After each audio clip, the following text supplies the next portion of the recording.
Good morning, good evening. Why? Just like any other of my videos, I'm always going to be explaining the background. And for this case, I'm going to be explaining the background of who is Mason Greenwood.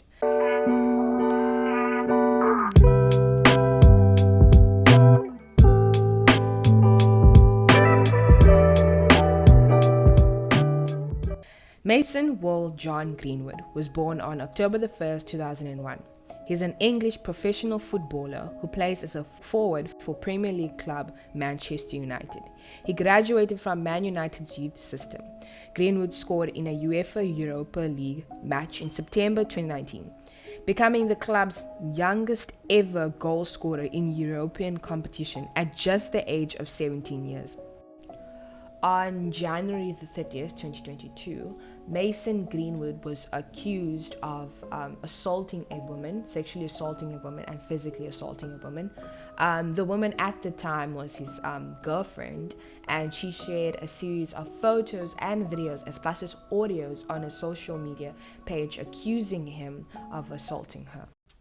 On that same day, Man United decided to suspend him, and Greater Manchester United Police Department arrested him on allegations of assault and rape. On February the 1st, Greenwood was further arrested on suspicions of threats to kill and sexual assault. And Nike had suspended its relationships with Greenwood, and as well as EA Sports, a video game company, removed Greenwood from the FIFA games.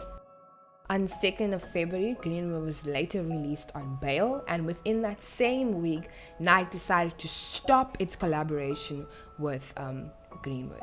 On 15th October 2022, he was again arrested for allegedly breaching his bail conditions by contacting the alleged victim. On the same day, he was charged with attempted rape for an alleged incident that happened on 22nd of October in 2021. On 19th October, after a private hearing at Munchell Street Crown Court, the judge granted bail with conditions not to contact any of the witnesses, including the accuser or alleged victim. And he had to resign at a residency in Bowden. On 2nd February 2023, this year, the Crown Prosecution Service dropped all charges against Mason Greenwood. They said that the withdrawal of key witnesses and new material coming up, there wasn't enough substantial evidence in order for him to still be accused of this crime anymore. In the very beginning, I truly did believe that Mason or Greenwood had done this because we've seen so many famous celebrities assault people because they have the power, they have the money, they can get away with it. And so I did believe that it did happen as well. And I also did look at the photos and the videos that kind of surfaced up, and I listened to the audio. And I remember one of my primary school friends telling me that he did not do it. So of course he was a Man United supporter. So of course I was like, nah man, you're just saying that because you're a Man United supporter. He said two things. One, the video is, it seems, the audio, it seems very fabricated.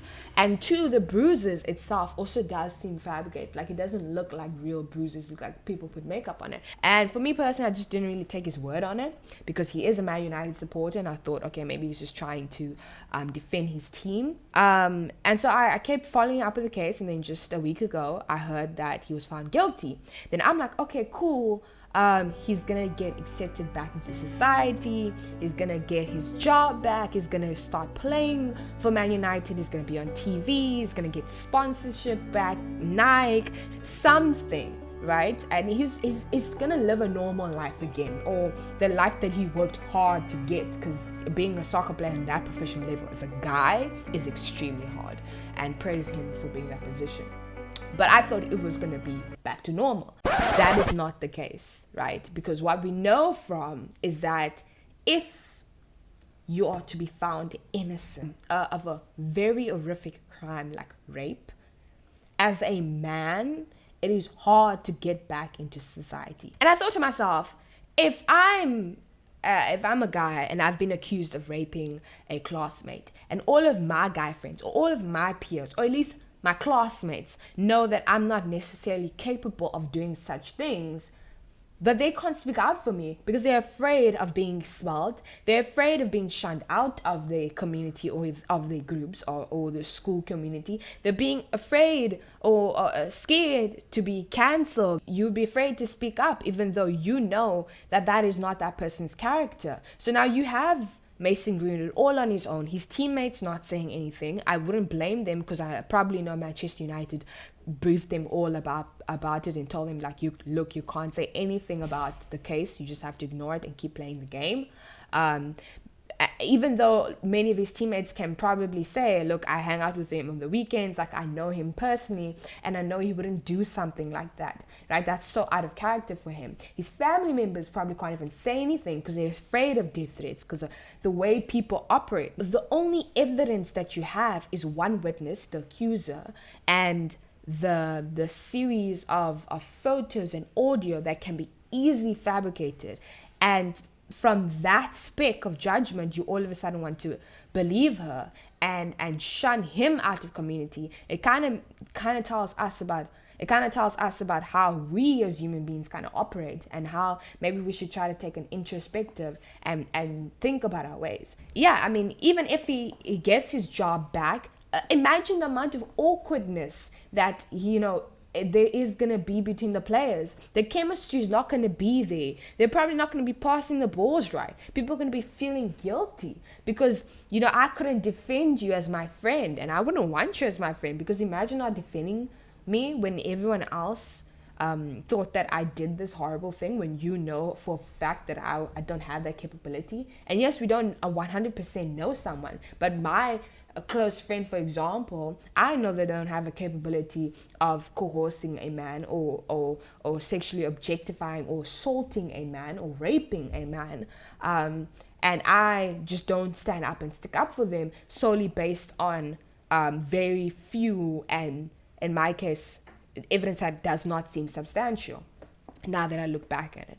So my main points from this is that even though he is innocent, at least for now, Manchester United, he's still left him on suspension, and they're conducting their own investigation, even though I think it would have been fair if they conducted their own investigation while the police department was also doing their own investigation, in order to save time, because he's a 21-year-old player. He's young, but I don't know how long your investigation is going to take. He needs to play football. He needs to make a living. He needs to make money for himself, and he can't do that if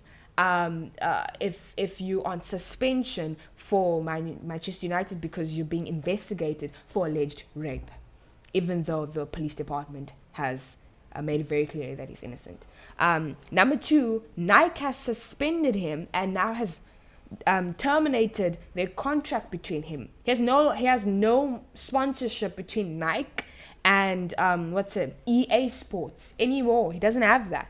And that's a source of income for him, as well as to spread his brand. And this guy's an exceptional player. He's not just like any other player. He's a very young forward that can make a big impact on Man United and even in the Premier League. So if he doesn't have that fame or popularity, or at least the ability to play events, how is he gonna make a living for himself? Or because someone cried wolf, basically. And I know that's very hard to digest, but it's something that's true in the society that we live in today.